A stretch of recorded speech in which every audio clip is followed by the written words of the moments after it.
स्वागत है आपका एक बार फिर से रॉयल संस्थान के डिजिटल प्लेटफॉर्म पर। आज मैं आपके बीच उपस्थित हुआ हूं बीट साइंस के कुछ क्वेश्चन आंसर पर।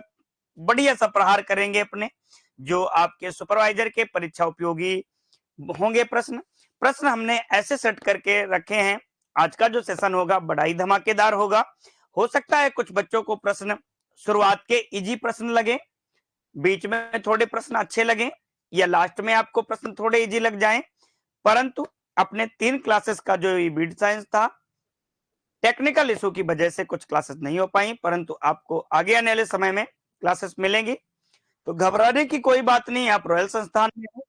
विशेष सूचना मैं आपको ये बता दे रहा हूं, जिन बच्चों के मन में सब्जेक्ट रिलेटेड क्वेरीज रहती हैं, जैसा कि अपन अगर बात करेंगे तो आज मैं पढ़ाने जा रहा हूं आपको बीट साइंस, तो जिन भी बच्चों के डाउट रहे लास्ट में हमको 5 मिनट में अपने अपने डाउट बता देंगे।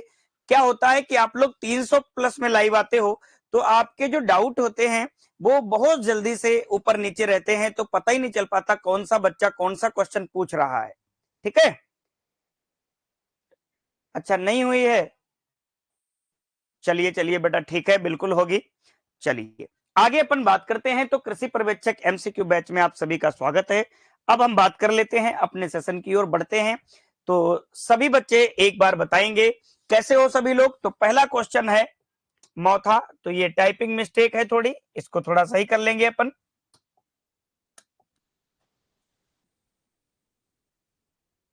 इसको मौथा बोलते हैं, ठीक है। तो अपने यहां पर चर्चा करेंगे कि मोथा कौन से परिवार का पौधा है। तो सभी बच्चे फटाफट से इसका आंसर करेंगे कि मोथा जो है ये बहुत इंपॉर्टेंट क्वेश्चन है। यहां से क्वेश्चन देखने को जरूर जरूर मिलेगा, क्योंकि क्वेश्चन लिखने में छोटा है, परंतु आपने सुना होगा बिहारी जी की एक लाइन, जो देखन में छोटे लगे घाव करें गंभीर यो नाविक के तीर वाला। आपने सुना ना बिहारी जी की लाइन। तो देखने में तो ये छोटा लग रहा है, परंतु घाव इसका बड़ा गंभीर है। कहने का मतलब है, आप कैसे हो सर? मैं तो बिल्कुल ठीक हूं सर, ये क्वेश्चन पेपर में आया है। अच्छा कोई बात नहीं, ये ऐसा क्वेश्चन है आपको बहुत सारे एग्जाम में देखने को मिलेगा। मथुरा से राम राम, बिल्कुल राम राम। तो अब हम बात करते हैं, यहाँ पर ये ग्रेगनी लिख गया है, टाइपिंग मिस्टेक है, तो ग्रेमिनी लिख लेंगे इसको। Malvaceae, Cupressaceae, Liliaceae. तो अपने अब बात करते हैं कि मोथा को कौन से परिवार में रखा गया है। तो मोथा को रखा गया, सभी बच्चे सटीक आंसर कर रहे हैं, बहुत अच्छी बात है। हम खुश हो रहे हैं कि आप लोग बढ़िया तैयारी कर रहे हो। एकदम 4 फरवरी को एकदम पेपर में आग लगा दोगे, धुआं बरसाओगे, होगा हर तरफ होगा, आपका ही जलवा होगा बेहतरीन तरीके से। बहुत अच्छे बहुत अच्छे। हाँ बेटा, पोएसी नहीं होगा, इसका जो कुल होगा साइप्रेसी होगा। क्या होगा बेटा? साइप्रेसी होगा। मोथा का जो नाम होता है, अब हम मानते हैं कि मोथा को हम बोलते हैं त्रिकोणाकृति का खरपतवार। क्या बोलते हैं? त्रिकोणाकृति का खरपतवार।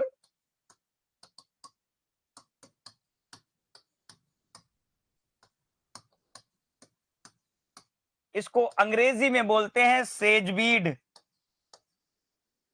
क्या बोलते हैं बेटा? सेजवीड बोलते हैं। इसका तना जो होता है त्रिकोणाकृति का होता है। ठीक है, अब अपन बात करते हैं कि त्रिकोणाकृति का होता है तो इसका साइंटिफिक नेम क्या होता है। तो इसका साइंटिफिक नेम होता है साइफेरस रोटेंडस।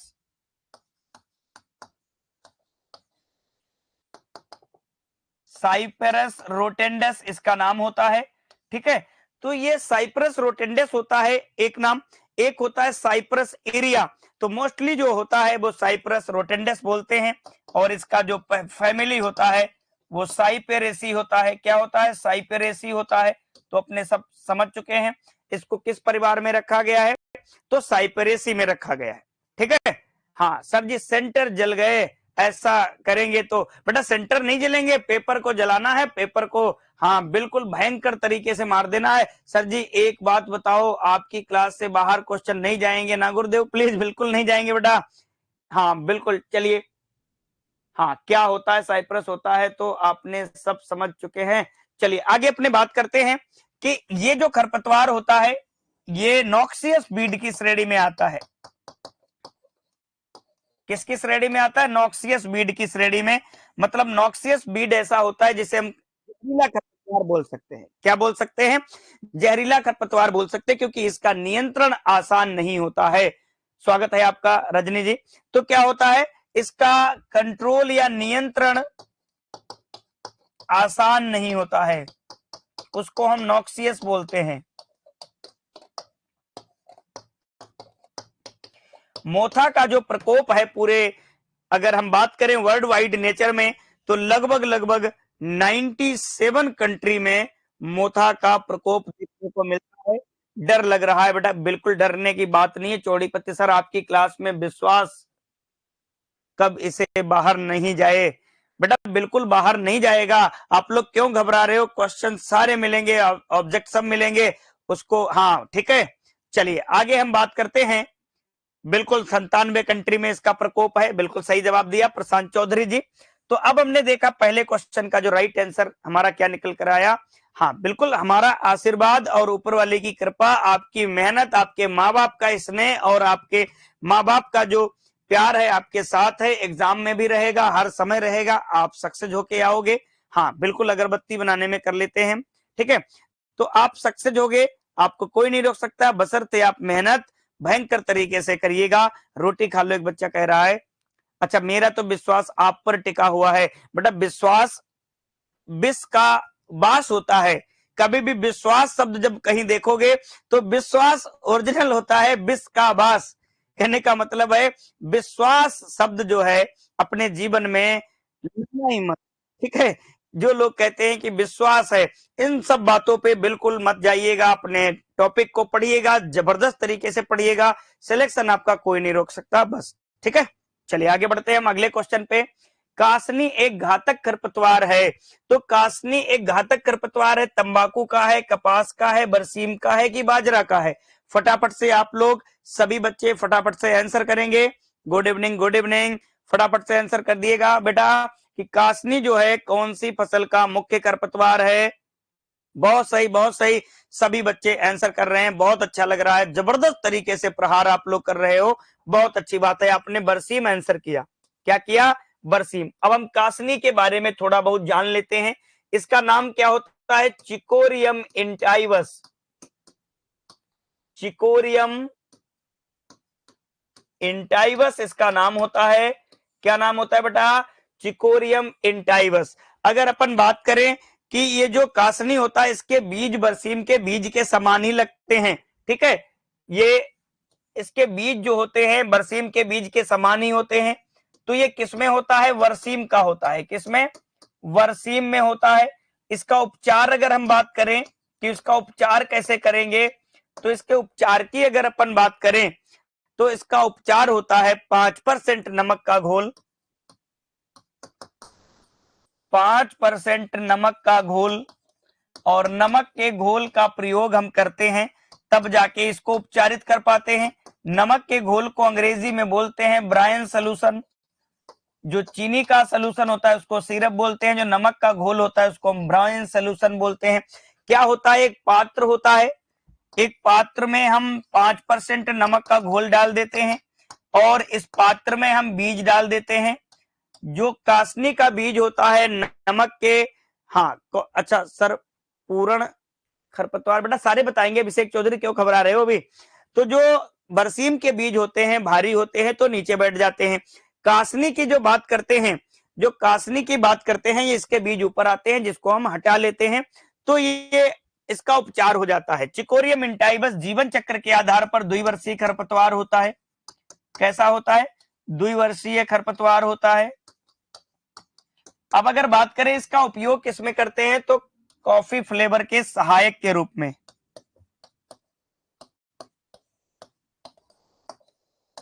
कॉफी फ्लेवर में सहायक पदार्थ के रूप में, सहायक पदार्थ के रूप में इसका प्रयोग किया जाता है। जो कॉफी फ्लेवर हम लोग यूज करते हैं कॉफी बनाने में, उसका इसका प्रयोग कर लिया जाता है, ठीक है। हाँ, कॉफी फ्लेवर के स्वाद में बढ़ाने के लिए कासनी का प्रयोग किया जाता है, इसकी जड़ों का प्रयोग हम लोग कर लेते हैं। तो दूसरे क्वेश्चन का आंसर क्या निकला हमारे यहाँ? थर्ड ऑप्शन निकला। क्या निकला? थर्ड ऑप्शन निकला। सर जी प्लीज एक बार पीछे वाले क्वेश्चन पर लेना, मेरा नेट नहीं चल रहा है। चलिए बेटा देख लेना आप, आगे चलिए। चलिए आगे बात करते हैं। नंबर बहुत कम आ रहे हैं टेस्ट में, मेहनत करो बेटा मेहनत करो। अमरवेल कौन सी फसल का मुख्य खरपतवार है?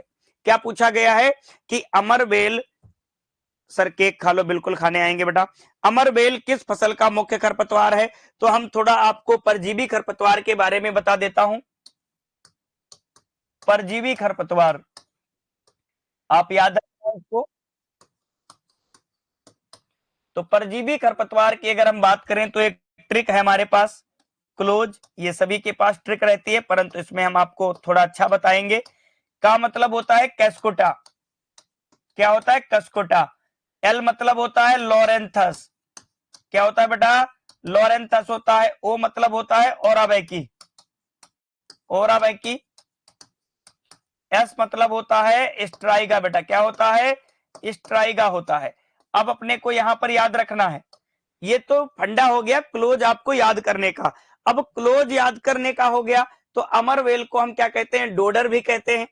अमरवेल को हम डोडर भी कहते हैं। क्या बोलते हैं बेटा? डोडर भी बोलते हैं। क्या बोलते हैं? डोडर बोलते हैं। अब हम इसको कैसे याद करेंगे? तो अपन बात करते हैं, कैस्कुटा को हम बोल देते हैं टीएस, इसको बोल देते हैं एस एस, इसको बोल देते हैं टी आर, इसको बोल देते हैं एस आर। ऐसा तो बोल सकते हैं कि नहीं बोल सकते? बोल सकते हैं बिल्कुल। अब ये क्या बोल सकते हैं, ये अपने को ध्यान देना है कि ये है क्या, टीएस टी आर वगैरह। तो टीएस का मतलब होता है total stem parasite. Total stem parasite मतलब पूर्ण तना परजीवी। क्या होगा? पूर्ण तना परजीवी। क्या होगा बेटा? पूर्ण तना परजीवी होगा। टोटल स्टेम की बात करते हैं, ठीक है। क्या है? Total stem. अब ये कह रहा है बच्चा कि रख भरोसा वो मंजर भी आएगा, प्यासे के पास चलकर समंदर भी आएगा। बिल्कुल बात है, परंतु एक और मेरी लाइन सुन ले इस पर, कि लगाकर भूल जाने से पौधे भी सूख जाया करते हैं। लगाकर भूल जाने से पौधे भी सूख जाया करते हैं, जो अगर समय से वापस ना आए तो अपने भी रूठ जाया करते हैं। इस लाइन का मतलब क्या है? मान ले तूने नोट्स बना लिए और दोबारा खोल के ही नहीं देखा, तो तेरा नोट्स जो है ना, तुझको बहुत बड़ा धोखा देगा, जिसको कहते हैं गुलाबी धोखा। ठीक है, तो सिर्फ शेरों और शायरी से काम नहीं चलेगा। अपने नोट्स को जितनी बार पलटोगे, रिजल्ट आपका वहीं से निकलेगा। ठीक है, तो पूर्ण तना परजीवी टीएस मतलब समझ लिए। एसएस का मतलब होता है सेमी स्टेम पैरासाइट, मतलब अर्ध तना परजीवी। क्या आएगा बेटा? अर्ध तना परजीवी। अब टीआर का मतलब है टोटल रूट पैरासाइट, मतलब पूर्ण जड़ परजीवी। क्या आएगा? पूर्ण जड़ परजीवी।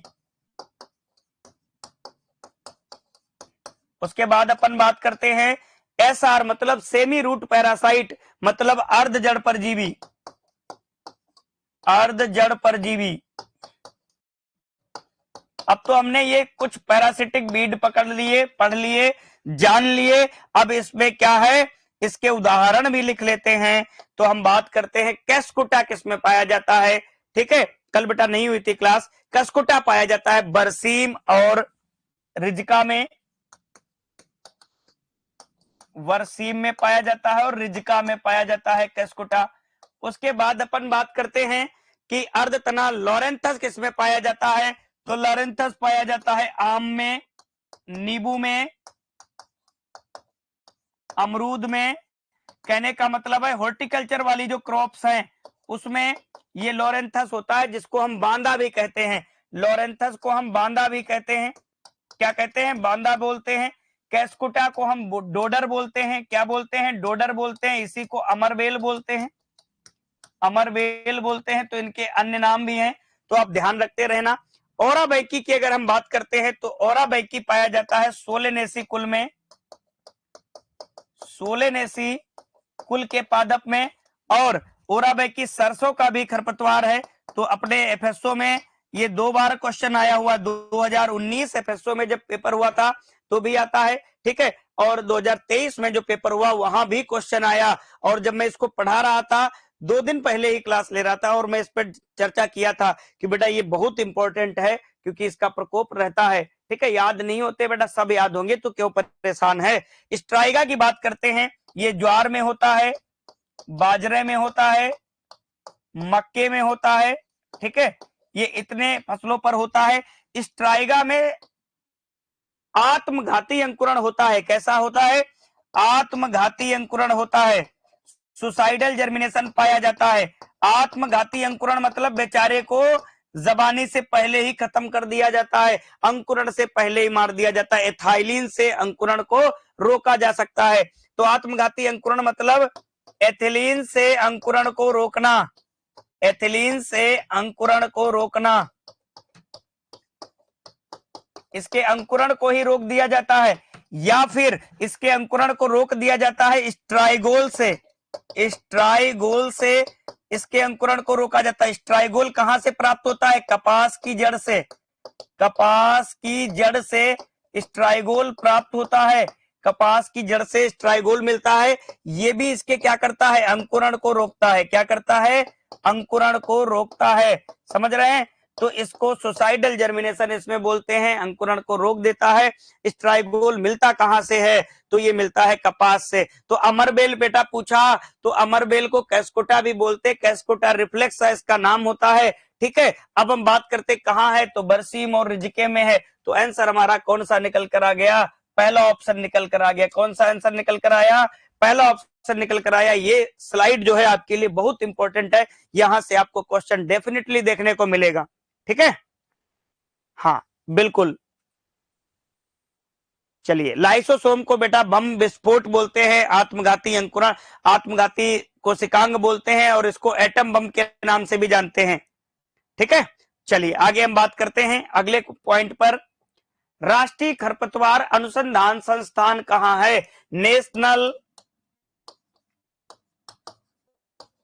Research centre on weed science. National research centre on weed science ये कहां स्थित है? तो ये जबलपुर में स्थित है। कहां स्थित है बेटा? जबलपुर में स्थित। और जबलपुर कहां है? एमपी है। कहां है? एमपी में है। कि जबलपुर में स्थित है तो एमपी। कानपुर कहां है? कानपुर है यूपी में। कहां है? यूपी में है। ग्वालियर एमपी में है। और नई दिल्ली तो अपने पूरे भारत की राजधानी है। जबलपुर भी कहां है? तो एमपी में। ग्वालियर को माना जाता है एमपी की आपातकालीन राजधानी। आपातकालीन राजधानी। ग्वालियर कपड़े के लिए बहुत ज्यादा फेमस है, ठीक है। तो national research centre on weed science कहां है? तो जबलपुर मध्य प्रदेश में है। सर गन्ना अनुसंधान संस्थान कहां है? लखनऊ में है बेटा, गन्ना अनुसंधान संस्थान, ठीक है। हाँ बिल्कुल है, हाँ लेकर आऊं, बिल्कुल बिल्कुल बेटा बिल्कुल, हाँ प्लस अनुसंधान। चलिए, कानपुर दलहन अनुसंधान है और एनएसआई भी है, ठीक है। चलिए आगे बात करते हैं अगले पॉइंट पर। हाँ बिल्कुल लगेगी बेटा, बिल्कुल लगेगी, घबराने की बात नहीं है। तो इसका आंसर क्या है बेटा? जबलपुर में है। कहां है बेटा? जबलपुर में है। NRC for weed science, NRC on weed science, जिसको हम नेशनल रिसर्च सेंटर बोलते हैं, ठीक है। चलिए आगे बात करते हैं। चलिए आगे हम बात करेंगे अगले पॉइंट पर। गेहूं की एचडी 2329 किस्म में यदि लोकवन का पौधा आ जाता है तो यह किसका उदाहरण है? बड़ा अच्छा क्वेश्चन है कि अगर मान लो किसी फील्ड में गेहूं की कोई वेराइटी लगी हुई है, मान लो सपोज दैट ये कोई गेहूं का फील्ड है, ये वीट का फील्ड है, और इस वीट के फील्ड में एक वेराइटी लगी हुई है जिसका नाम है एचडी 2329। ये वेराइटी लगी हुई है जो हरित क्रांति के समय सबसे ज्यादा योगदान दी थी। हरित क्रांति के समय, हरित क्रांति के समय सर्वाधिक योगदान इसी वैरायटी का रहा था। किसका रहा था? एचडी 2329 का। तो पूरे खेत में एचडी 2329 के पौधे लगे हुए हैं, और एक पौधा किसी भी वैरायटी का आ जाए, चाहे लोकवन का आ जाए, चाहे किसी का भी आए, कोई एक पौधा यहां पर लोकवन का आ जाता है, या एक से अधिक पौधे लोकवन में आ जाते हैं। कहने का मतलब है कोई एक फसल अगर लगी हुई है, उस फसल में किसी अन्य फसल, जैसे मान लो गेहूं का खेत है, इसी गेहूं के खेत में अगर कोई दूसरे गेहूं की वैरायटी आ जाएगी तो वो फसल नहीं मानी जाएगी, क्योंकि इसके कैरेक्टर कुछ और होंगे, इसके कैरेक्टर और होंगे। मान लो ये मीडियम ड्यूरेशन की क्रॉप है, ये लॉन्ग ड्यूरेशन की क्रॉप है, तो मीडियम वाले को क्या होना चाहिए, अपने ग्रोथ को पूरा करने के लिए थोड़ा कम समय चाहिए, और जो लॉन्ग ड्यूरेशन वाली हैं उनको अपना समय ज्यादा चाहिए। तो दोनों आपस में कंपटीशन करेंगे पानी के लिए, खाद उर्वरक के लिए, पोषक तत्वों के लिए। तो ऐसा यहाँ पर क्या होगा, ये खरपतवार का रोल अदा करने लगेगा। जैसे मान लो आपके रिश्तेदार 1 दिन के लिए आए, 2 दिन के लिए आए, फिर वो आपके घर रुक गए 10-15 दिन के लिए, तो वो आपके लिए क्या हो जाएंगे, एक होस्ट की भांति हो जाएंगे कि नहीं हो जाएंगे, आप उनके होस्ट हो जाओगे, वो आपके पैथोजन हो जाएंगे, आपको परेशान करेंगे। ऐसे ही ये लोक वन का जो पौधा है इस गेहूं के HD 2329 के पौधों को क्या करेगा, परेशान करेगा। तो एक एज अ वीड का रोल इसका होगा। तो ये कौन सा वीड होता है, अवांछित खरपतवार कहलाता है। क्या कहलाता है, अवांछित खरपतवार। अंग्रेजी वाले बच्चों इसको बोलते हैं रगवीड। क्या बोलते हैं, रगवीड बोलते हैं। दूसरा जो ऑप्शन दे रखा है सापेक्ष वीड, इसको बोलते हैं रिलेटिव। क्या बोलते हैं, रिलेटिव वीड बोलते हैं। अब इसका मतलब क्या होता है, रिलेटिव वीड का मतलब क्या होता है, ध्यान देना, रिलेटिव और वॉलेंटियर में उतना ही अंतर होता है जितना कि हम लोगों की समझ से बाहर हो जाता है। तो कहने का मतलब ये पॉइंट अच्छा है। हाँ बिल्कुल, सापेक्ष और निरपेक्ष में अंतर नहीं कर पाते हैं, प्लीज बताइएगा, बिल्कुल बताएंगे हम। ठीक है, अब हम बात करते हैं कि कोई भी एक सीजन, मान लो ये रबी ऋतु का कोई फसल हम उगा रहे हैं, तो रबी ऋतु में मान लो हम सरसों उगा रहे हैं। क्या उगा रहे हैं, सरसों उगा रहे हैं। तो इस सरसों के फील्ड में कोई एक रबी ऋतु का पौधा, चाहे चना आ जाए, चाहे मसूर आ जाए, चाहे मटर आ जाए, फॉर एग्जाम्पल के तौर पे चाहे गेहूं भी आ जाए या जौ का पौधा आ जाए, कोई भी पौधा अगर आ गया उसी ऋतु का हो तो उसको बोलेंगे सापेक्ष खरपतवार। क्या बोलेंगे बेटा, सापेक्ष खरपतवार बोलेंगे। अगर हम यहाँ पर रबी की फसल उगा रहे हैं और खरीफ ऋतु का पौधा आ रहा है तो वो सापेक्ष नहीं होगा, वो कैसा होगा, वॉलेंटियर वीड होगा। कैसा होगा, वॉलेंटियर वीड होगा। ये ध्यान देना। सर जॉबनेर में आया है सर जी ये क्वेश्चन, हाँ बिल्कुल बेटा, ये सारे क्वेश्चन आपको मिलेंगे। इस टाइप से हमने फ्रेम किया है इन क्वेश्चन को कि आप एक बार पढ़ोगे लगेगा कि हाँ बीड साइंस में एक्चुअली हमको नॉलेज मिल रहा है। ठीक है, तो अगर सेम ऋतु का पौधा है तब तो वो सापेक्ष खरपतवार है। अगर ऋतु बदल रही है, मतलब खरीफ का रबी में, रबी का खरीफ में, तो वो वॉलेंटियर है। मतलब प्रीवियस क्रॉप के फसल, हमारे प्रीवियस जो क्रॉप हमने हार्वेस्ट कर ली उसके सीड हमारे खेत में गिर गए। कहने का मतलब क्या है, फिर वो जम रहे हैं तो वो एक खरपतवार का रोल अदा करेंगे। ठीक है, तो हमारे सापेक्ष खरपतवार क्या होंगे कि उसी ऋतु में किसी दूसरी फसल का पौधा आ जाना सापेक्ष खरपतवार, कि किसी खेत में पुराने ऋतु के या किसी अन्य ऋतु का पौधा आ जाना तो वो क्या कहलाएगा, वॉलेंटियर वीड कहलाएगा। अच्छा, निरपेक्ष खरपतवार क्या होते हैं, ऐसे खरपतवार जिनका कंट्रोल, जिनका नियंत्रण करना क्या कहलाता है, मुश्किल हो, उसको निरपेक्ष खरपतवार बोलेंगे। क्या कह रहा है बेटा, रिपीट कर दो एक बार सर प्लीज। बिल्कुल रिपीट कर देंगे बेटा। रगबीड वो होता है किसी फसल में उसी फसल के किसी दूसरी प्रजाति का पौधा आ जाना, रगबीड होता है। किसी भी ऋतु में उसी ऋतु का दूसरा पौधा आ जाना सापेक्ष खरपतवार होता है। ऐसे खरपतवार जिनका कंट्रोल इजिली ना हो सके, कठिन हो सके, वो क्या कहलाते हैं, निरपेक्ष खरपतवार। और नकलची खरपतवार को मिमिक्री बोलते हैं, जिनकी मार्फोलॉजिकल कैरेक्टर सेम हो, मतलब देखने में एक जैसे लगे। जैसे गेहूं में गेहूं का मावा, धान में जंगली धान, जई में जंगली जई, ये क्या होते हैं, मिमिक्री बीड होते हैं। ठीक है, इन पर अभी चर्चा करेंगे आगे आने वाले पॉइंट्स में। अभी तक हम लोग जितने भी क्वेश्चन देखे, एक बार कमेंट करोगे क्या अंडरस्टैंडिंग डेवलप हुई है या नहीं हुई है। बिल्कुल, चलिए आगे हम बात करते हैं अगले प्रश्न पर। खरपतवार जिसके बीज आकार एवं आकृति में सरसों से मिलते जुलते हैं, ऐसा कौन सा खरपतवार है। ठीक है सर, 181 नंबर कैसे हैं बेटा, 181 अभी डाउन है, और मेहनत करो, जितनी मेहनत कर पाओ अभी 1 महीने में कर लो, क्योंकि यही 1 महीना आपके, 1 महीना अगर आप मेहनत कर लोगे तो 40 साल आपके अच्छे से गुजरेंगे। अगर 1 महीना मटर गश्ती कर लोगे तो हो सकता है 40 साल आपको भटकना पड़े। तो 1 दिन बराबर 1 साल का है। अगर आप 1 दिन मेहनत करोगे तो आपको 1 साल आराम से रहना पड़ जाएगा। मतलब 30 दिन मेहनत करने के बाद आप 40 दिन अच्छे से जिंदगी गुजार सकते हो। तो अपने देखते हैं कि ऐसे खरपतवार जिनके बीज एवं आकार आकृति में किसके जैसे, सरसों के, तो क्या गेहूंसा है, क्या बथुआ है, क्या ज्वासा है, क्या सत्यानाशी है। तो सत्यानाशी के बीज जो होते हैं बिल्कुल सरसों के बीज के आकृति के जैसे मिलते जुलते हैं। तो सत्यानाशी को हम क्या कहते हैं, मैक्सिकन पॉपी कहते हैं। इसका दूसरा नाम जो होता है मैक्सिकन पॉपी कहलाता है। इसका नाम क्या होता है, आर्जिमोन मैक्सिकाना, आर्जिमोन मैक्सिकाना, ठीक है। क्या होता है, आर्जिमोन मैक्सिकाना होता है। ये पेपे वेरेसी कुल का पौधा होता है। किसका, पेपे वेरेसी कुल का पौधा होता है, पेपे वेरेसी कुल का पौधा होता है। दूसरी बात, अगर सत्यानाशी के बीज, सत्यानाशी के बीज सरसों के बीज के साथ मिल जाएं, सरसों के बीज के साथ मिल जाएं और इसका जो तेल प्राप्त हो, उस तेल को खाने से कौन सी बीमारी हो जाती है। एक बार दिल्ली में बहुत भयंकर तरीके से इस बीमारी का खुलासा हुआ था। अगर हम बात करते हैं कि सरसों के बीज और सत्यानाशी के बीज जब आपस में मिल जाएं और इससे जब हम तेल निकालते हैं, उस तेल को अगर कोई खाता है तो उसमें हो जाता है ड्रॉप्सी।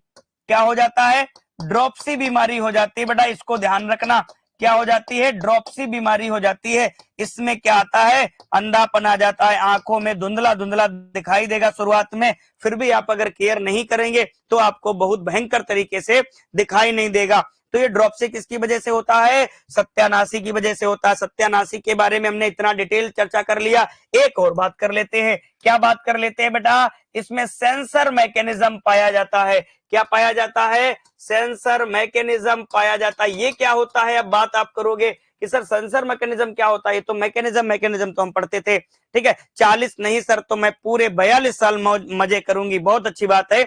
चलिए आगे हम बात करते हैं कि सेंसर मैकेनिज्म क्या होता है। बेटा सत्यानाशी का फ्लावर देखा होगा आपने, येलो कलर का होता है।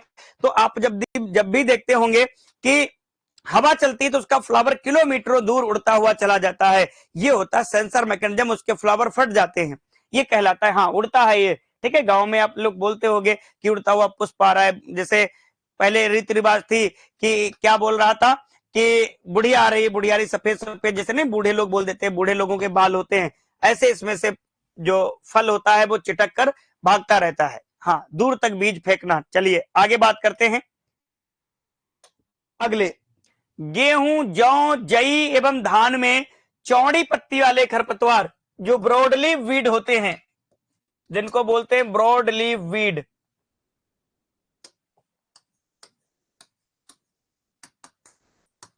इनके कंट्रोल के लिए हम किस रसायन का प्रयोग करते हैं। तो इनके कंट्रोल के लिए हम प्रयोग करते हैं 2,4-D। इसका नाम क्या होता है, 2,4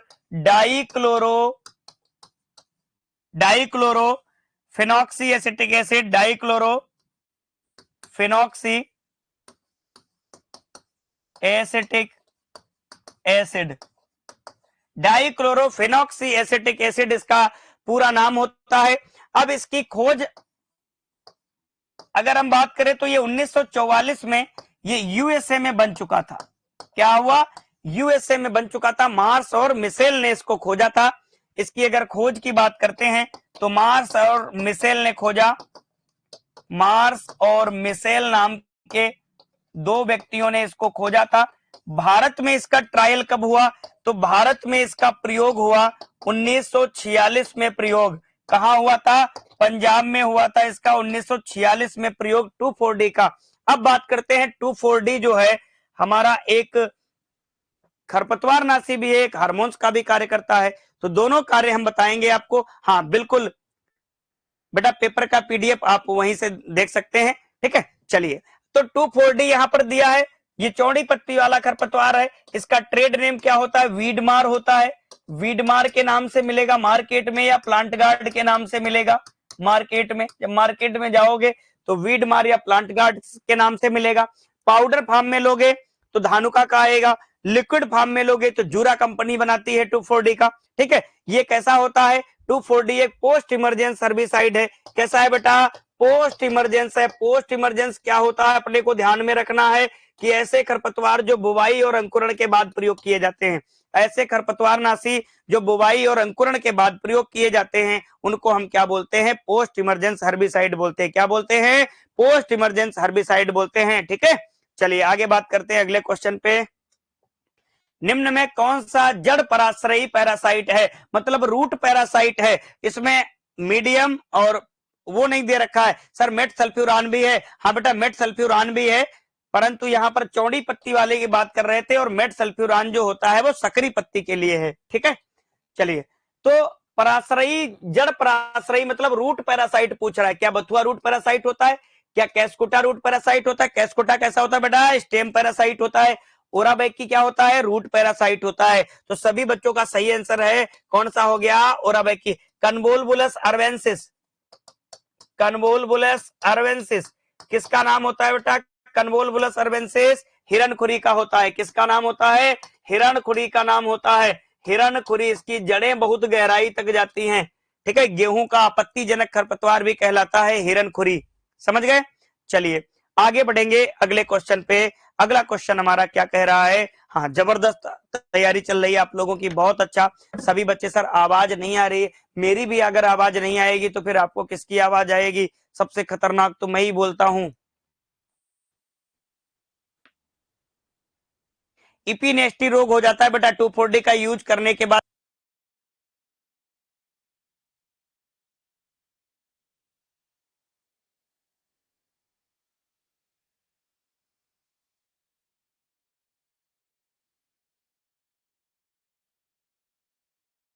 लोग इमोजी हंसने वाले भेज रहे हो, क्या मतलब है। आ रही है आवाज, आ रही, बिल्कुल आएगी सर, आप पढ़ा रहे हैं जिनमें से आएंगे एग्जाम में। हाँ बेटा बिल्कुल आएंगे। रॉयल टेस्ट पेपर का लेवल, बहुत अच्छी बात है अगर आपने रॉयल टेस्ट पेपर का लेवल देखा है, बहुत अच्छा सर। आपका आशीर्वाद बना रहे, बिल्कुल बना रहेगा, सब पे बना रहेगा। आवाज तो गजब है, बहुत अच्छे बहुत अच्छे। रॉयल संस्थान है तो आप लोगों को घबराने की आवश्यकता नहीं है। ठीक है, चलिए। तो ओराबैंकी क्या है बेटा, पूर्ण जड़ परजीवी है। किस पर जड़ परजीविता निभाता है, तो सोलेनेसियस प्लांट्स होते हैं। ठीक है सर, बताओ ना प्लीज क्या पूछ रहे हो बेटा सुमन शर्मा जी, एक बार फिर से कमेंट करना। वॉइस प्रॉब्लम है बेटा, वॉइस प्रॉब्लम तो नहीं होगी। चलिए अपनी टेक्निकल टीम से मैं बोलूंगा कि किस कमेंट क्या है। अच्छा चलिए चलिए, बहुत अच्छी बात है। चलो आगे, लास्ट में आपने कमेंट रखना। अवांछित पौधों को खेत से उखाड़ना क्या कहलाता है, ट्रेलिंग कहलाता है कि पेंजिंग कहलाता है कि रोगिंग कहलाता है कि एरोइंग कहलाता है। तो अवांछित, अच्छा टेस्ट में नेगेटिव कैसे रोके, तो बेटा आत्म संयम जो होता है। हाँ, पोस्ट इमरजेंस का मतलब क्या है बेटा, पोस्ट इमरजेंस ऐसे हर्बिसाइड होते हैं जिनका प्रयोग हम फसल बुवाई व अंकुरण के बाद प्रयोग करते हैं, खड़ी फसल में करते हैं, ये समझ लीजिए। हाँ उकार भाई बिल्कुल रॉयल है तो मुमकिन है। चलिए, तो अवांछित पौधे जो होते हैं, अनवांटेड प्लांट्स जो होते हैं, उनको हम रिमूव आउट कर देते हैं, रिमूवल ऑफ फील्ड्स। जो अनवांटेड प्लांट्स होते हैं, अवांछित पौधे होते हैं, उनको हम खेत से बाहर निकाल देते हैं। इस कंडीशन को क्या कहते हैं, रोगिंग बोलते हैं। अच्छा कभी कभी सरसों में हम लोग रोगिंग करते हैं, जब पौधे ज्यादा उसके डेंस हो जाते हैं, घने ज्यादा पौधे लग जाते हैं, तो कुछ पौधों को हम उखाड़ के फेंक देते हैं ताकि प्रॉपर हमारा ग्रोथ हो सके। तो वो भी एक रोगिंग होती है प्रोसेस, क्योंकि हम भी उसको एज अ वीड मानते हैं। जब ज्यादा घना हो जाता है तो उसको हम उखाड़ के क्या करते हैं, फेंक देते हैं खेत से बाहर। समझ गए। चलिए आगे अपन बात करेंगे अगले क्वेश्चन पे। सकरी पत्ती वाला खरपतवार है, सकरी पत्ती वाले की बात करते हैं तो नैरो लीफ वीड, क्या बोलते हैं उसको, नैरो लीफ वीड। आप बचपन से बाहर निकले होंगे एक यंग एज में। सर बताओ ना, मेट सल्फ्यूरान चौड़ी पत्ती में, बेटा वो सकरी पत्ती का होता है, बट सकरी पत्ती, गेहूं का मामा सकरी पत्ती का होता है, चौड़ी पत्ती का नहीं होता है बेटा। ठीक है, चलिए आगे बात करते हैं। नैरो लीफ वीड, जिनकी पत्तियां सकरी हों, कैसी हों, जिनकी पत्तियां सकरी हों, वो कौन से खरपतवार होंगे। अब अपने को ध्यान देना है यहां पर, सकरी पत्ती वाले खरपतवार की अगर हमें बात करनी है तो सकरी पत्ती वाले क्या है, चौलाई की पत्तियां सकरी होती नहीं होती हैं, गोल टाइप से होती है। कैसी होती है, गोल टाइप से। जंगली धान, धान की तो पत्तियां सर सकरी जैसी होती है, पतली पतली पत्तियां होती हैं। अगर मैं धान की पत्ती की बात करूं तो धान का पौधा कुछ इस प्रकार होता है, धान का पौधा कुछ इस प्रकार होता है।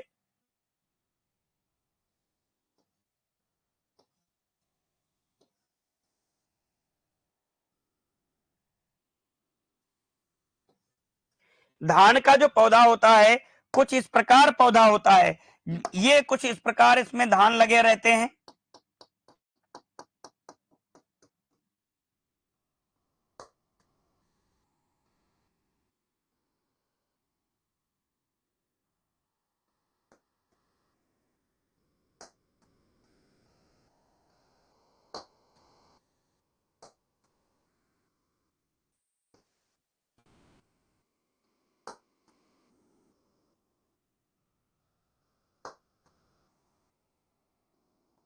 कुछ इस प्रकार पौधा होता है धान का कि नहीं होता है? होता है कि नहीं होता है बेटा? तो धान की जो पत्तियां आपको देखने में कैसी लग रही हैं? सकरी लग रही है कि नहीं लग रही है? सर मेरे कमेंट हाँ बिल्कुल देख रहे हैं। तो धान का कुछ पौधा ऐसा होता है, तो पत्तियां कैसी दिखेंगी? तो पत्तियां दिखेंगी, सकरी पत्तियां दिखेंगी बेटा। तो जंगली धान हमारा कैसा होगा? सकरी पत्ती वाला होगा। गेहूं सा हमारा कैसा होगा? सकरी पत्ती वाला होगा। गेहूं का मामा कैसा होगा? सकरी पत्ती वाला होगा। जबकि बथुआ, हिरनखुरी और जंगली चौलाई कैसे होंगे? चौड़ी पत्ती वाले होंगे। रियली सर आप प्लांट बनाने में माहिर हो। बेटा प्लांट की बात नहीं है, ये एक अभ्यास है। धान का पौधा ऐसा नहीं होता, बिल्कुल एज इट इज ऐसा ही होता है। बस हाँ पॉइंटर की वजह से थोड़े दाने मोटे और पतले हो गए। ठीक है, बहुत अच्छे बहुत अच्छे। चलिए आगे बात करते हैं, अगले पॉइंट पर बात करते हैं, अगले क्वेश्चन पे बात करेंगे। तब तक के लिए आप अगले क्वेश्चन पे तैयार हो जाइए और देखते हैं कि आप लोग क्या आंसर करते हैं। फटाफट से देखिएगा, अगला क्वेश्चन बताइएगा मुझे। चलिए आगे बात करते हैं अगले क्वेश्चन पे। तो जंगली धान का नाम क्या होता है? इकाइनोक्लोआ कोलेनम होता है। क्या होता है? इकाइनोक्लोआ कोलेनम होता है बेटा। इकाइनोक्लोआ कोलेनम होता है। इकाइनोक्लोआ कोलेनम होता है जंगली धान का वैज्ञानिक नाम। ठीक है, चलिए हाँ वैज्ञानिक नाम बेटा बता दिए। चलिए आगे बात करते हैं। वाह सर क्या आर्ट करते हो सर, एक ही तो दिल है, कितनी बार जीतोगे?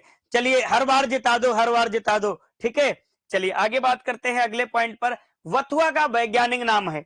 तो बथुआ का वैज्ञानिक नाम की अगर बात करते हैं तो बथुआ के वैज्ञानिक नाम पे हम चलते हैं।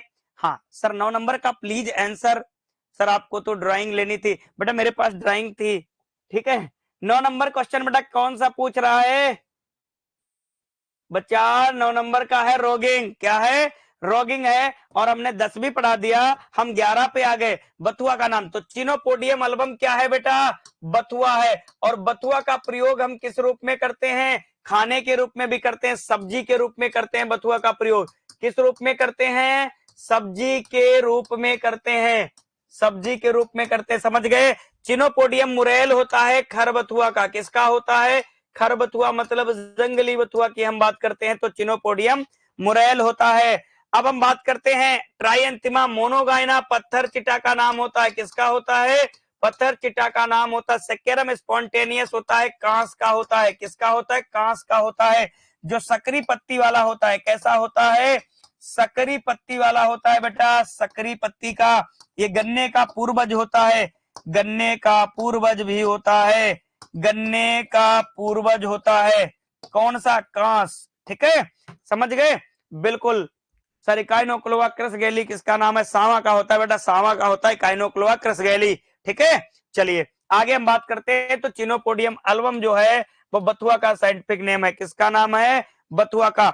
अब बथुआ का जो ऑयल होता है चिनोपोडियम ऑयल, ये किसमें प्रयोग करते हैं? टाइगर ग्रास बेटा, बिल्कुल टाइगर ग्रास, दूब घास को बोलते हैं। ठीक है, गाजर घास का बोटेनिकल नेम गाजर घास का पार्थेनियम स्टेरोफोरस होता है। ठीक है, चलिए अगली बात करते हैं। सर एक्यूरेसी परसेंट कितना रहना चाहिए टेस्ट में? बेटा जितना कर सको उतना करो, कोई एक लिमिट नहीं बनाना अपने को।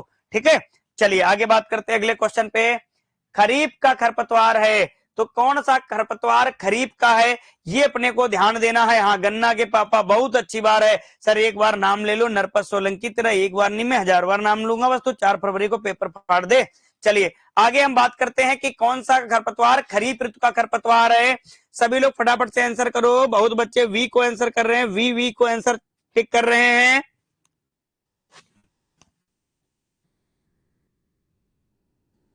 देखते हैं कितने बच्चे सही आंसर करेंगे।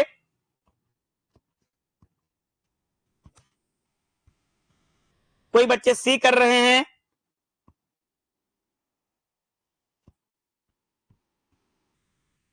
चलिए कृष्ण नील का नाम क्या होता है? एनागैलिस अर्वेंसिस। एनागैलिस अर्वेंसिस।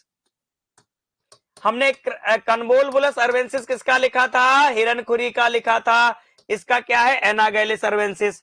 ठीक है, प्याजी का नाम क्या होता है? एस्फोडिलस।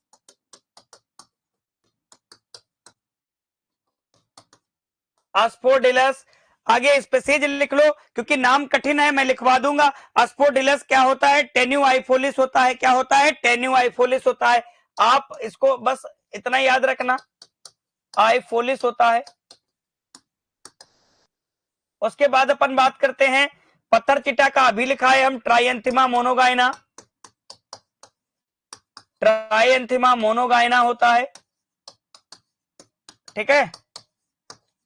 उसके बाद अपन बात करते हैं गेहूंसा का, तो फेलेरिस माइनर होता है। क्या होता है? फेलेरिस माइनर होता है। इसका नाम क्या होता है? गुल्ली डंडा, गुल्ली डंडा, कैनरी घास, कैनरी घास, गेहूं का मामा, गेहूं का मामा, गेहूं का नकलची खरपतवार, गेहूं का नकलची खरपतवार, खरपतवार। इसका परीक्षण भार बहुत पूछा जाता है। परीक्षण भार बेटा क्या होता है? 1000 दानों का वजन होता है।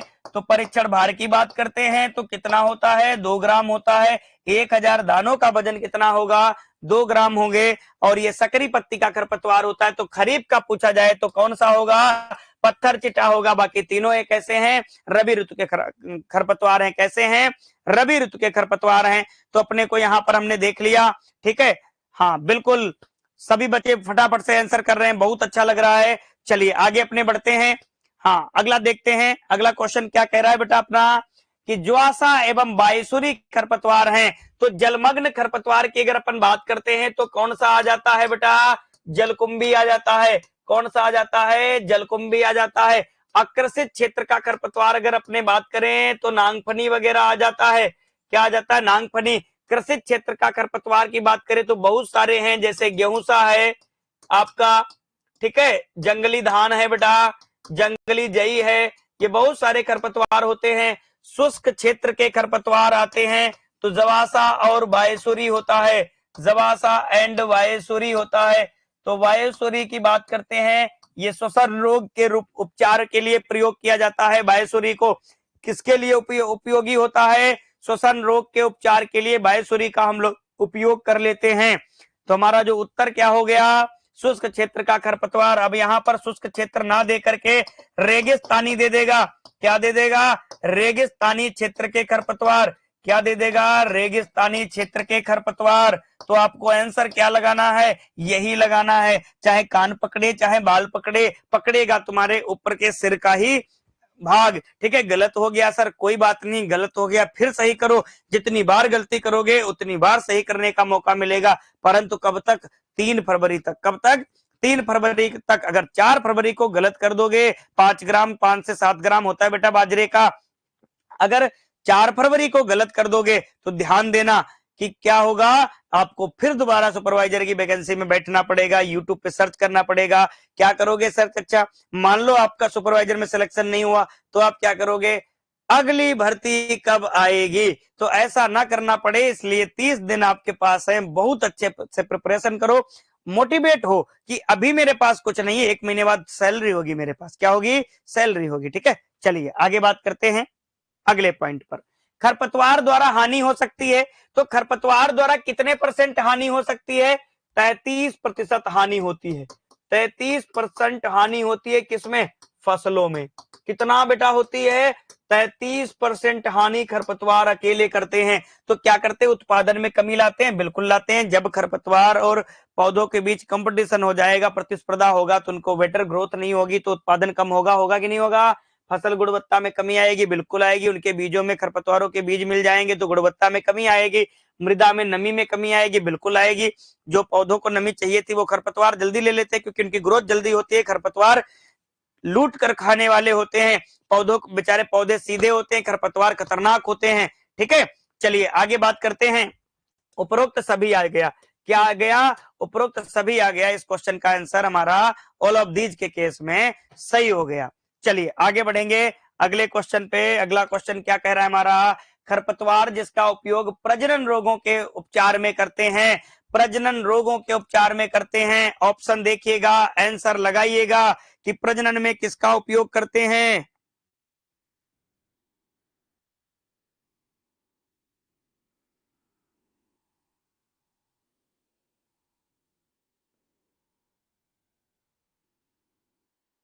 बहुत अच्छा, बहुत अच्छा। आप लोग गोखरू आंसर कर रहे हो, गोखरू आंसर कर रहे हो। इसका नाम क्या होता है बेटा? ट्राइव्यूलस टेरेस्ट्रीज। ट्राइव्यूलस टेरेस्ट्रीज नाम होता है। ये जो गोखरू होता है ये प्रजनन संबंधी रोग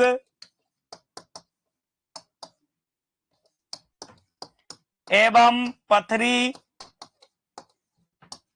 रोगों में उपचार हेतु उपयुक्त या प्रयुक्त कौन सा? गोखरू। दूब घास को क्या बोलते हैं हम? साइनाडोन डेक्टाइलॉन, साइनाडोन डेक्टाइलॉन। ठीक है। उसके बाद गेहूंसा लिख ही चुके, बथुआ लिख ही चुके हैं, तो बार बार लिखने से क्या फायदा? गोखरू हमारा आंसर सही हो गया। ठीक है, हाँ बिल्कुल है। चलिए आगे अपने बात करते हैं अगले पॉइंट पर कि अगला पॉइंट हमारा क्या कह रहा है, उस पर हम लोग चर्चा करते हैं। ठीक है, चलिए आगे बात करेंगे।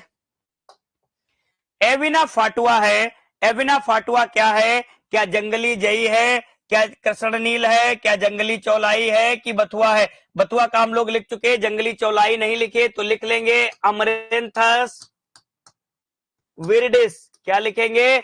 अमरेंथस विरिडिस लिखेंगे बेटा, विरिडिस इसका नाम होता है। जंगली चौलाई का क्या होता है? एविना फटुआ, एविना फटुआ होता है। तो कहने का मतलब उत्तर हमारा यहीं से निकल कर आ गया। और एक बात यहां पर याद रखना, तीनों प्रकार की सुषुप्तावस्था पाई जाती है, तीनों प्रकार की सुषुप्तावस्था पाई जाती है। क्या होती है सुषुप्तावस्था? सब कुछ होते हुए भी बीज जितने समय के लिए अंकुरित नहीं होता है उसको हम क्या कहते हैं? सुषुप्तावस्था। तीनों प्रकार की सुषुप्तावस्था कौन कौन सी याद रखेंगे? एक होती है इन्नेट, एक होती है इंड्यूस, एक होती है इनफोर्स्ड। हिंदी में अगर बोलेंगे प्राथमिक, द्वितीयक और बलकृत। इसको बोलते हैं प्राथमिक, इसको बोलते हैं द्वितीयक, और एक बोलते हैं बलकृत, वलकृत सुषुप्तावस्था। तो मोस्टली खरपतवारों में क्या कहते हैं? अच्छा, आज टेस्ट में आया था एक क्वेश्चन। चलिए, तो मोस्टली जो खरपतवारों में सुषुप्तावस्था पाई जाती है वो लास्ट में आती है। सर कृपया ज्योग्राफी वाले प्रश्न पूछने पर भड़क जाते हैं, टेक्निकल टीम को सुझाव दीजिए। चलिए बेटा आगे देखते हैं हम। हाँ चलिए आगे बात करते हैं। तो एविना फाटुआ किसका नाम होता है? जंगली जई का होता है, और ये जई के लिए नकलची खरपतवार जैसा हो जाता है। बता दो एग्जाम में क्या आ सकता है बेटा? संजू वर्मा, बेटा कॉम्पिटेटिव एग्जाम में इंपॉर्टेंट पूछोगे तो अपने पैरों पे कुल्हाड़ी मारने जैसा सवाल आप कर रहे हो। ठीक है, वैसे मैं तो जितना पढ़ा देता हूं आपके लिए इतना बहुत महत्वपूर्ण है। जलकुंभी के नियंत्रण के लिए किस कीट का प्रयोग करते हैं? जलकुंभी को बोलते हैं मछुआरों का खरपतवार। ठीक है, क्या बोलते हैं? मछुआरों का खरपतवार, या बोलते हैं बंगाल का आतंक। क्या बोलते हैं? बंगाल का आतंक बोलते हैं। इसका नाम क्या होता है जलकुंभी का? इकोर्निया क्रेसिप्स, इकोर्निया क्रेसिप्स, इकोर्निया क्रेसिप्स इसका नाम होता है। इसको मछुआरों का खरपतवार भी बोलते हैं, इसको बंगाल का आतंक भी बोलते हैं। ठीक है, ये याद रखना, आपको आंसर करने में कोई गलती नहीं होगी। माइक्रोलेसिनस लिप्रीफॉर्मिस जो होता है गोखरू के नियंत्रण में प्रयोग किया जाता है। किसके? गोखरू के रूप में। जायगोग्रामा बायोकोलोराटा गाजर घास के नियंत्रण के लिए प्रयोग किया जाता है। बीटल होता है जो गाजर घास को खाता रहता है। ठीक है, उसके बाद अपन बात करते हैं निकोटियाना इकोर्निया। ये किसके लिए होता है? जलकुंभी के लिए होता है। किसके लिए होता है? जलकुंभी के लिए होता है। उसके बाद डेक्टाइलोपियस टोनेंटोरस, ये नांगफनी के लिए होता है। डेक्टाइलोपियस अपोंची भी होता है नांगफनी के लिए। तो डेक्टाइलोपियस लिखा होगा, आप समझ लेना नांगफनी। तो जलकुंभी पूछा गया तो नियोटेनिया इकोर्निया क्या होता है? जलकुंभी को कंट्रोल करता है। नियोटियाना ब्रूनी ब्रूची भी होता है, निकोटीन जो इकोर्निया को नियंत्रित करने के लिए निकोटियाना ब्रूची भी होता है। ठीक है, तो याद रखना निकोटियने ब्रूची, निकोटियाना इकोर्निया दोनों जलकुंभी को खत्म करते हैं। लिख लेना निकोटियाना ब्रूची, निकोटेनिया ब्रूची। ये भी किसको मारता है? जलकुंभी को मारता है बेटा। किसको मारता है? जलकुंभी को मारता है। मछुआरों की घास भी इसको कहते हैं। क्या बोलते हैं? मछुआरों की घास बोलते हैं इसको, मछुआरों की घास। ये जब तालाब में रहता है तो मछलियां बेचारी मर जाती हैं। क्यों? क्योंकि ऑक्सीजन की कमी कर देता है भयंकर तरीके से। तो इसीलिए इसको बंगाल का आतंक बोलते हैं। जलकुंभी के कंट्रोल करने का तरीका आपको पता चल गया। ठीक है, चलिए आगे बात करते हैं। अटक रही है क्लास बेटा, एक बार जरूर देख लेना। जंगली चौलाई द्वारा एक बार में कितने बीज उत्पादित किए जाते हैं? जो जंगली चौलाई होती है, ठीक है सर, आप तो पूरा क्वेश्चन का निचोड़ निकाल देते हैं।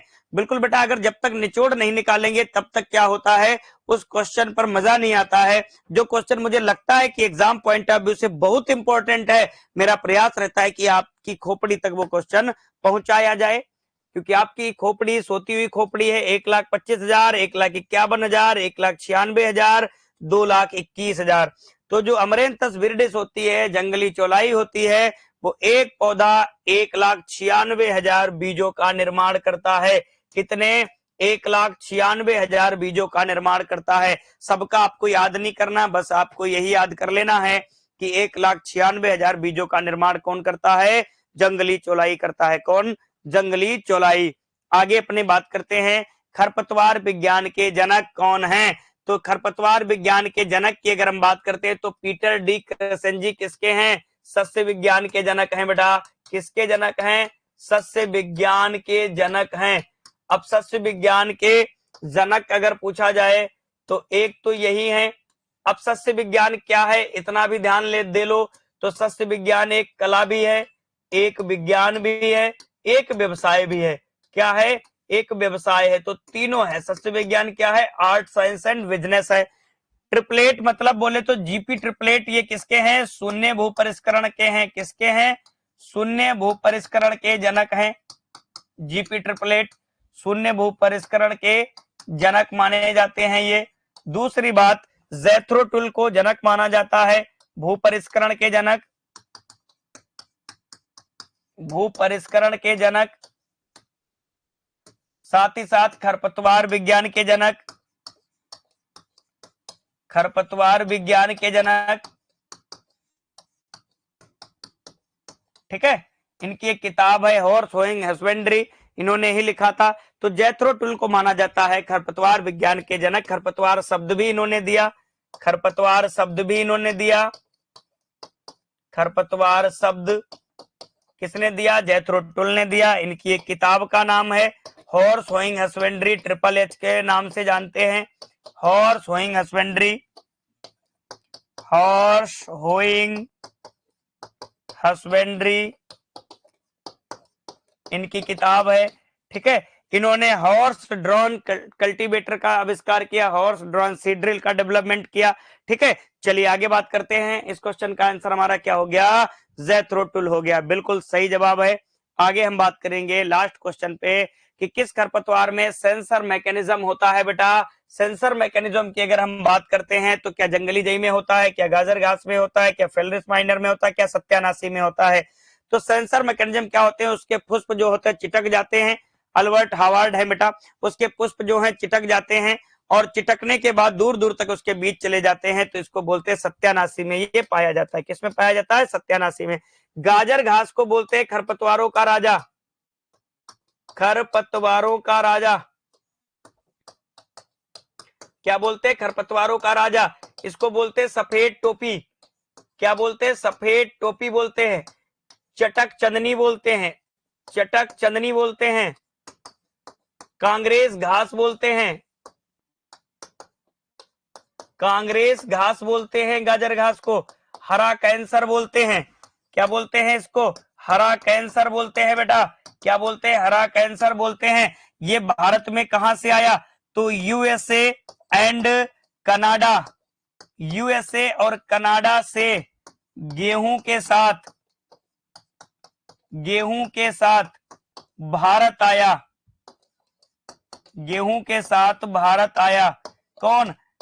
गाजर घास का पौधा किसके साथ आया? भारत आया। ठीक है, अब हम बात करते हैं यूएसए और कनाडा के साथ, इसका नाम क्या होता है? पार्थेनियम, पार्थेनियम हिस्टेरोफोरस इसका नाम होता है, हिस्टेरोफोरस नाम होता है। इसका जो कंट्रोल होता है वो जाइगोग्रामा बायोकलोरेटा नाम के बीटल के द्वारा किया गया है। ठीक है, हमने पहले बता दिया। सर आज मेरे 15 क्वेश्चन सही हैं, बहुत अच्छी बात है। हाँ, सत्यानाशी। ठीक है, चलिए आगे हम बात कर लिए कि किस खरपतवार में सेंसर मैकेनिज्म होता है, तो सत्यानाशी में होता है। किसमें होता है बेटा? सत्यानाशी में होता है। तो आज का अपना जो सेशन था वो हमारा यहीं पर कंप्लीट होता है। ठीक है,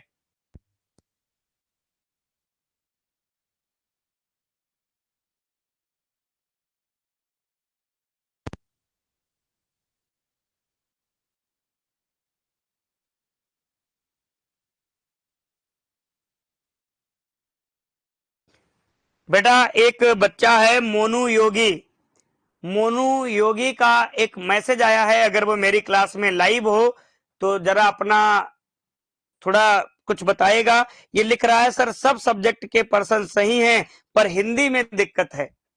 ठीक है, ये मोनू योगी जहां कहीं भी लाइव हो बच्चा, तो मैं कुछ इससे पूछना चाहता हूं बेटा कहां पे तेरे प्रॉब्लम आ रही है, उसका सुझाव बहुत जल्दी किया जाएगा। बेटा मोनू योगी नाम का बच्चा लाइव हो तो एक बार जरूर कमेंट करे। 20 राइट है। मोहित वैजिया बिल्कुल सही जवाब है बेटा। मंगल सिंह रावत कह रहे थैंक्स सर, मैं मोनू योगी को पुकार रहा हूं बेटा, जरा जल्दी बताना। सर नेगेटिव ज्यादा होते हैं बेटा। पिंकी राठौर अपने आत्मसंयम को बरकरार रखो, कंट्रोल रखो। सर जलकुंभी का अन्य नाम वापस बताना बेटा। जलकुंभी को बंगाल का आतंक बोलते हैं बेटा, और मछुआरों की घास बोलते हैं। ठीक है बेटा, मैं मोनू योगी को बार बार पुकार रहा हूं, कहाँ है? आ जाए जल्दी से और अपनी समस्या बता दे। सर जी डी का वैज्ञानिक नाम क्या होता है? सत्यानाशी का आर्जिमोना मैक्सिकाना होता है बेटा। ठीक है, 200 नंबर आ रहे हैं। ठीक है क्या परीक्षित मेघवंशी? बेटा ठीक है मगर और मेहनत कर। ठीक है, 18 सही, किसी के 14 सही है, ज्यादा मेहनत कर बेटा। सर मेरी बात का बुरा मत मानना, मैं इंपॉर्टेंट पूछ रहा हूँ। कोई बात नहीं बेटा, बुरा मत मानने वाली बात नहीं, बट इंपॉर्टेंट कंपटीशन में नहीं पूछना चाहिए। ठीक है, क्योंकि अपने पैरों पर कुल्हाड़ी मारने जैसी बात होती है। सर प्लीज प्रांकुर और बीजांकुर में अंतर बता देना। बिल्कुल बेटा बता देंगे, प्रांकुर और बीजांकुर। ठीक है, प्रांकुर से बेटा तना निकलता है। ठीक है, बीजांकुर से जड़ निकलती। सर 210 नंबर मेरे आते हैं। बेटा मोनू योगी तो गायब ही हो गया, कहीं दिखाई नहीं पड़ रहा है।